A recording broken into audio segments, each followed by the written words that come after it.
up guys? Good morning. Today is Thursday. So, tour ko kayo sa palayan. Kala mo talaga malaking palayan. Sa palayan namin. So, ang ating starter pack, ayan. And bota. So, basically, yung video natin for today is really more on me sharing to you ano ba yung part ng process today when creating palay or syempre pag naluto, bigas, right? Kasi katulad ngayon sa market sobrang mahal ng bigas. So for those who's also like thinking of investing sa rice grain, so at least you would have an idea, or kung hindi man enough tong video na to, you can start searching for more information about it. Pero today mag-aabono na sila.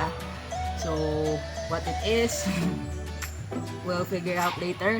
Tatang natin yung mga expert and kung paano talaga siya yung proseso niya. Kasi as far as I know, after a couple of weeks, may gagawin sila ulit until, may process talaga siya. So, later on, tanongin natin yung papa ko or yung mga nagtatrabaho doon para magkaroon tayo ng much better idea. Kasi katulad ko, di ba, more on ang alam lang sa kumain ng kanin with masarap na ulam. So hopefully this would educate not just me but also you, and if you're thinking of investing too, para at least madagdag sa mga passive income nyo, better watch and stay up to the end of this video. And kung first time sa channel ko, please don't forget to like, subscribe, and click the notification bell para ma-notify kayo sa mga upcoming new videos. So yun lang, so let's go na. So lakad muna tayo ng malala dito. Ano to, mini trekking. Mga to, I think 500 meters to 1 kilometer yung layo from bahay namin.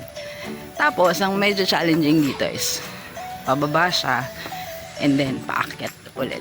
So talagang may exercise ka din, which is good. Nice. Right? But yeah, later on, malaman natin more on how exactly they're doing it. Paano mas usbong ba yung palay. And at the same time, maganda yung tubo. So, yan. So, patayin ko muna to. Kasi ito na ang start ng pababa. Baka gumulong-gulong tayo dito. Wala pa naman tayong kasama.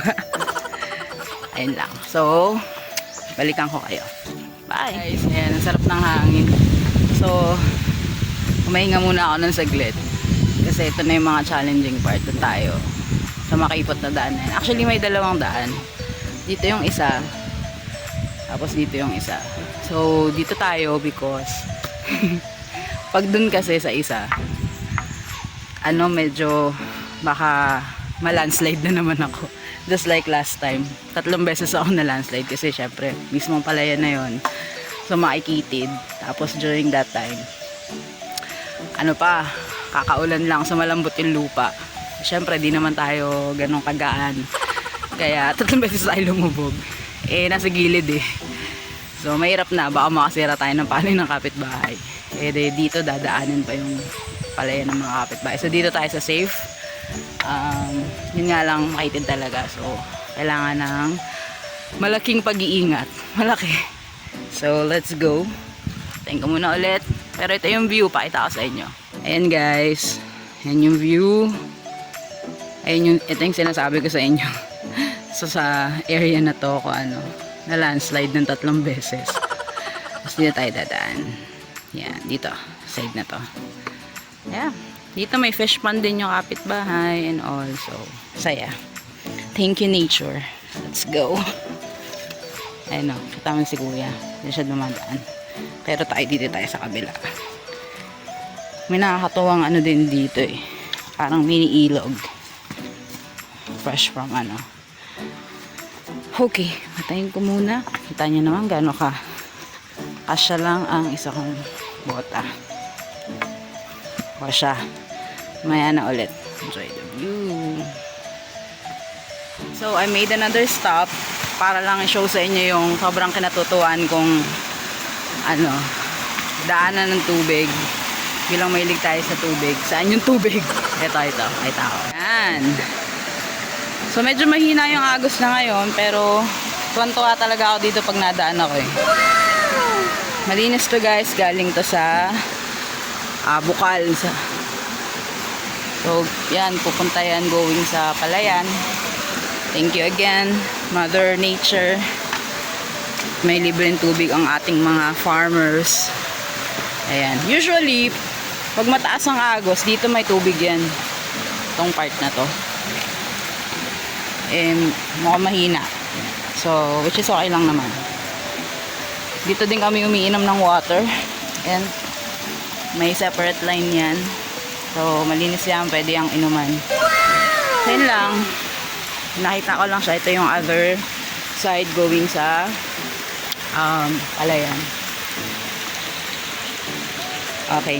Diretso na ako ulit ng lakad. Guys, karating din tayo. Ayan. Ikot ko kayo. Nalaki na nila.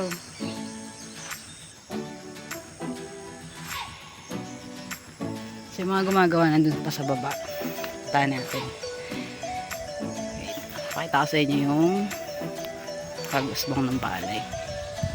Ayan. Ganyan na siya kalaki. Nice. Ayan o. Hindi tayo dadaan kasi dito yung sinasabi kong ito yung ganito. Makitid tapos malambot. Landslide ako. There. And the mountains. Nandun sila. So, let's go. Ayan yung mga aabonohan. Yan, hanggang dun sa baba. Ayan sila. Yun. Ang ating makikisig na farmers. Ayan, naabonohan na guys. Si Lolo. Tapos sila dito, kamot daw tawag dyan.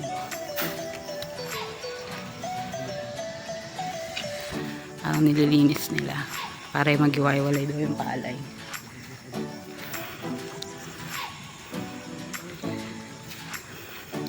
Sabi no, napaka manual labor talaga.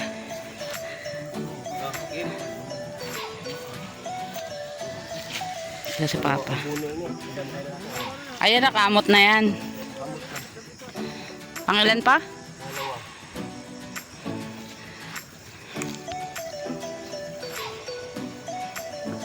April? Kala ko March. Ayan. So, yung ginagawa ng dalawa doon. Ayan, ito yung parang finished product. Tinanggal nila yung mga damo na tabi earlier. Kaya ayan yung mga nahiwa-hiwalay. Tapos, that's giving way sa, ayan, abono. Abono is fertilizer? Ayun. So, fertilizer. Ayan kung pawis. Mana-mana talaga yan, guys. Yung dalawa dun, oh. Dati maliliit pa lang ito, eh. Like few weeks ago. Maliliit lang sila. Yung nahaba na 4 na beses daw i-fertilize.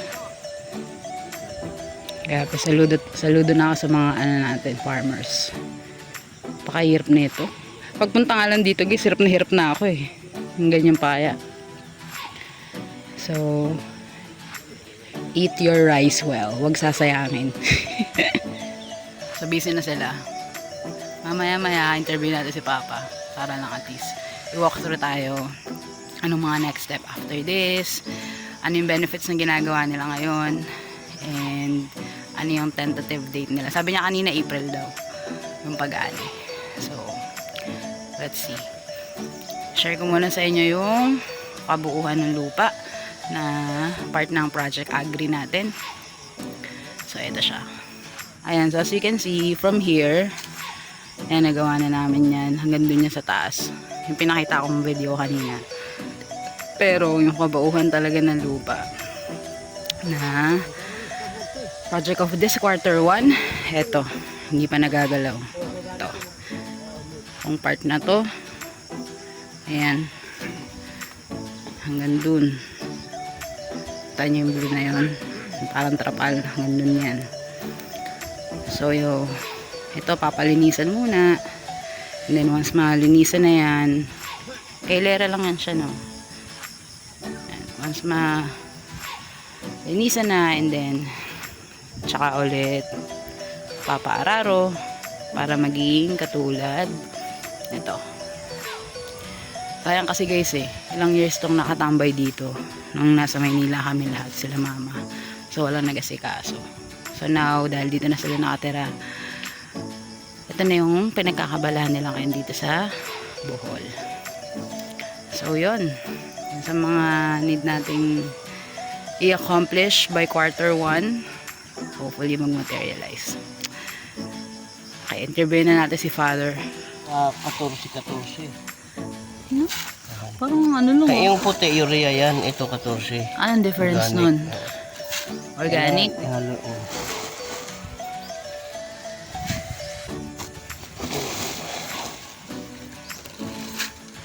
Alin? Ito. Kailan yung unang abono? Nung magtanim muna, magbilang ka ng 15 days para sa buluhan mo. Okay. Ngayon, nagbilang ulit kami ng 15 days, Kaya ngayon yung pang... So parang 30 days nang nakakalipas. Ito 30 days na to. Okay. Tapos, kaya walang tubig kasi... Bilang ka ulit ng 15 days, abono ka ulit. Malapit na mamunga. Sa mga 2 months, within 2 months, 4 na beses mag-ano. Pero yung iba, mga 2 lang eh. Bakit sa atin 4? Sinunod lang natin yung utos ng Nang? agriculture. Sineminar ba kayo niyan? At i-search mo sa Google, ganun talaga 4 beses. Tapos, hindi ito tutubigan ng ilang araw? 3 days. Oh. Pag after 3 days, pwede nang patubigan. Hanggat Para masip-sip niya talaga yung mga fertilizer na. para hindi maanod sa tubig. Ang galing natanggal mo yung daloy ng tubig. Tinanggal ko doon sa doon. Doon mismo sa Eh di lahat ng tubig na doon sa kabila. sa kabila. Tapa. Nice. Tinanggal ko kanina. Ay, abono naman tayo ulit. Okay, yan ang napapogi kong papa. So nag-seminar pala sila bago nila ginawa ang lahat ng ito. Which is good. At least na-educate talaga yung mga tao on how to properly do it. Okay, so time to do self-reflection sa tinapik natin ngayon. So naisip ko lang, I mean, yung proseso ng paggawa nito, it took time, or it's really taking time para mag-create ng something really amazing, which is yun nga, yung kinakain natin daily, right? And then definitely kapag may mga iba't ibang klaseng luto pa sa kanin or mga pwedeng gawin doon, right, which is really good. Isip ko lang, I mean in life there are things na hindi dapat minamadali, diba? And a lot of people think that lagi silang napag-iiwanan, or kahit tayo mismo, diba? Pagka halimbawa let's say yung isang mong kaibigan nakabili ng sarili niyang bahay, sarili niyang kotse, and other things that you also wanted to have. Sometimes nape-pressure tayo because we also wanted the same thing. Ang hindi natin na-realize, there's a process kung paano nila nakuha yun, ano yung mga sacrifices na pinagdaanan nila, which is for sure hindi madali, right?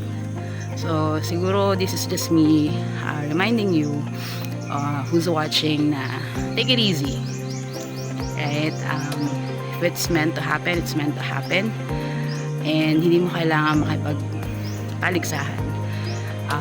You don't need to pressure yourself too much kasi we have our own lanes. Usually kapag ka tumatagal ka sa isang bagay, di mo nakukuha yun, it's because think of it as if it's an expressway. Iba yung mga papalit-palit ng linya, minsan yun yung nagkakos ng traffic kasi they don't stay in their own lane. In our own time, in our own pace yung mga gusto natin sa buhay.